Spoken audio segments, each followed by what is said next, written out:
शाहरुख खान को आमंत्रित करता हूं। बहुत शुक्रिया आपका डॉक्टर खान हमारे साथ जुड़ने के लिए। मैं सर आपसे जानना चाहता हूं कि क्या मौजूदा नियमों में इस बात का प्रावधान है सरकार के पास कि वो प्रोपराइटर को उसका नाम, मैनेजर का नाम, कर्मचारियों का नाम का उल्लेख रेस्टोरेंट, ढाबे या खान पान के जगहों पर किया जाए। और दूसरा, सुप्रीम कोर्ट ने पिछले दिनों इस पर रोक लगाई थी। ये आदेश से सुप्रीम कोर्ट के ऑर्डर का कोई वायलेशन तो नहीं है? और क्या एफएसडीए में इस बात का नियमों का या जीएसटी में प्रावधान है कि नाम बताना जरूरी है? जी बहुत धन्यवाद ब्रजेश भाई। इसके दो तीन पहलू हैं। मैं राजनीतिक आदमी नहीं हूं तो मैं राजनीतिक पहलू पे तो कोई परिचर्चा नहीं कर सकता। कानूनी जो इसके पहलू है वो ये है कि जो गवर्नमेंट की इंटेंशन दिख रही है बाहर से कि ये वो हाइजीन को मेंटेन करना, फूड एडल्ट्रेशन को रोकने की, ये तो बहुत वेलकमिंग स्टेप है। इस पे कोई विरोध नहीं होना चाहिए, जहां तक मेरा मानना है। अब आती है जो सारा जो बोन ऑफ कंटेंशन होगा, जो मैं आपके और लोगों की बात सुन रहा था, वो मैं समझ रहा था नाम के ऊपर, क्योंकि उसके पीछे एक हिस्ट्री है। कांवड़ यात्रा के वक्त जो मुजफ्फरनगर में हुआ वो मैटर सुप्रीम कोर्ट आया, सुप्रीम कोर्ट में वो ऑर्डर स्टे हुआ, वो मैटर अभी पेंडिंग है सुप्रीम कोर्ट पर, अभी स्टे ऑपरेटिव है। तो लोग उससे उसको जोड़ रहे हैं। अब ये सही जोड़ रहे हैं या गलत जोड़ रहे हैं, ये हम लोगों के, हर आदमी के अपने विजडम, अपने विवेक का मामला है। इस पर मैं कोई प्रतिक्रिया नहीं करना चाहूंगा। मेरा इस पर दूसरा मत है जहां तक नाम का इशू है।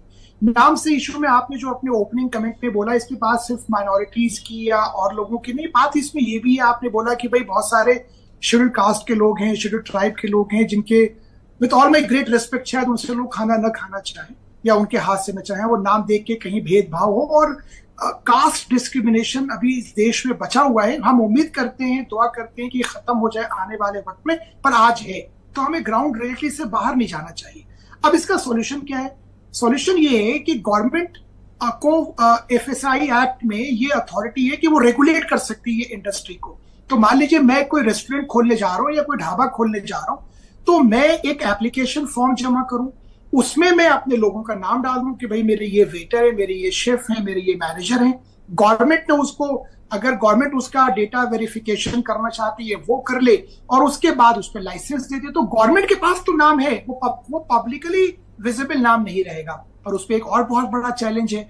आप जानते हैं ब्रजेश भाई कि छोटे रेस्टोरेंट्स में, ढाबों में या इवन जो बिग साइज भी है या मिडिल साइज भी है, इसमें वेरिएशन, आज एक कारीगर है, कल दूसरा एक कारीगर है, परसों तीसरा कारीगर है। तो गवर्नमेंट अगर वाकई में इंटेंशन ये है कि उसको रेगुलेट करना है, मेरे को शायद, मुझे आवाज दोबारा आ रही है? हाँ मैं ठीक कर रहा हूं, आप प्लीज कंटिन्यू करें। जी गवर्नमेंट अगर रेगुलेट करना चाहती है कि वहां पे हाइजीन की बात हो, बहुत अच्छी बात है, मोस्ट वेलकमिंग एफर्ट है। सीसीटीवी हो, बिल्कुल अच्छी बात है, और उसमें उनको प्रिजर्व करना है, बहुत अच्छी बात है।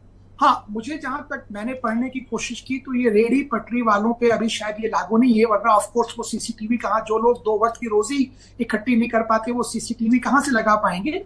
लेकिन जहां तक मेरी जानकारी, शायद ये सीसीटीवी वाला जो है और ये सारे एंगल उन लोगों पे नहीं है।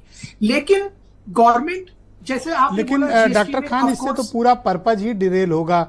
अगर हमने रेहड़ी पटरी वालों को, स्ट्रीट फूड वालों पर निगरानी या सीसीटीवी या इस तरह का सर्विलांस सरकार ने नहीं रखा, तब तो पूरा मकसद ही डिरेल होगा। क्योंकि अधिकतर जो फूड एडल्ट्रेशन है, अपशिष्ट मिलाने की जो भी मामले सामने आए, किसी बड़े रेस्टोरेंट में नहीं आए, ऐसे ही स्ट्रीट फूड वेंडर्स के यहाँ आए जो वीडियोज वायरल हुए।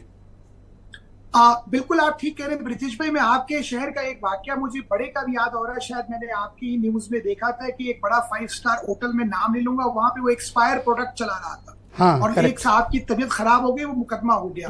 तो ब्रजेश भाई, ये बीमारी बड़ों में भी और छोटों में, ये बड़ों की दब जाती है, छोटों की दिख जाती है। With all my great respect, अगर आप गाजीपुर मंडी जाएंगे यहाँ दिल्ली में, तो वहां पे वो जो मीट वाली शॉप्स हैं, वहां पे मतलब मेरे बहुत सारे क्लाइंट्स हैं जिन्होंने बताया कि वहां डिमांड है कि भाई मुझे सस्ता गोश्त चाहिए, सड़ी हुई सब्जी चाहिए, आप भले मरे हुए जानवर की दे दो। तो वो करते क्या है कि अच्छे में बुरा मिला देते हैं ताकि अच्छा ज्यादा हो, बुरा कम हो। लेकिन करते हैं ये सिर्फ और सिर्फ लॉ इन्फोर्समेंट एजेंसीज का फेलियर है। कानून बिल्कुल भी अपंग नहीं है। जिस दिन, माफ कीजिएगा, लेकिन जिस दिन ऑफिसर अपनी काम जिम्मेदारी से शुरू कर देंगे, ये एडल्ट्रेशन अगले दिन क्या, अगले घंटे रुक जाएगा। लेकिन जिन लोगों के ऊपर ये जिम्मेदारी आयद है, कास्ट है ऑब्लिगेशन की, वो जाके चेक करें। वो चेक करते कितने? माफ कीजिएगा, क्या आप लोगों ने और हम लोगों ने केसेस नहीं देखे कि ब्राइबरी के केसेस पकड़े गए? जो लोग इंस्पेक्शन करने के लिए, जिनको गवर्नमेंट सैलरी देती है टैक्स पेयर्स की मनी से, वो कितना इंस्पेक्शन करते हैं? नहीं, आज मुझे दोपहर में दो मामले सुनील साजन बता रहे थे। एक बुलंदशहर में ही बता रहे थे कि हजारों लीटर सिंथेटिक दूध पकड़ा गया था, यूरिया मिला हुआ, तमाम और घातक केमिकल मिला हुआ। उस मामले में भी पकड़ा गया, तब तो मीडिया में आया, लेकिन कोई कार्रवाई नहीं हुई। लखनऊ में ही एक गोमती नगर में नीलकंठ स्वीट्स है, उसके यहाँ एक जज गए थे खाना खाने, उसमें छिपकली मरी हुई मिली थी। जज साहब ने मुकदमा कराया, जज को इंसाफ नहीं मिला। सुनील जी बता रहे थे। मैं आपको सिर्फ एक छोटा सा एग्जांपल दूं ब्रजेश भाई। मैंने कुछ साल विदेशों में लॉ फर्म से नौकरी की है। एक कतर में पेट्रा करके बहुत बड़ी चेन है जो कि सैंडविच और फास्ट फूड बेचती है। मुझे याद है 2008 या 2009 की बात है। उनके एक आउटलेट में एक खाने में कॉकरोच मिल गया था। गवर्नमेंट ने उसी वक्त उनके उस वक्त 28 या 29 चेन थे, बंद कर दिए थे उसी वक्त। और जब उनकी पूरी ऑडिट कराई, सारी चीजें की, तब उनको ले जाके दोबारा उनसे बहुत सारी अंडरटेकिंग ली, तो फिर जाके उनका खुलना शुरू हुआ।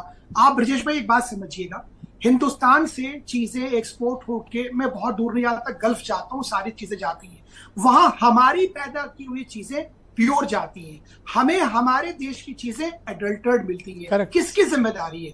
क्या ये जिम्मेदारी सरकार की नहीं है?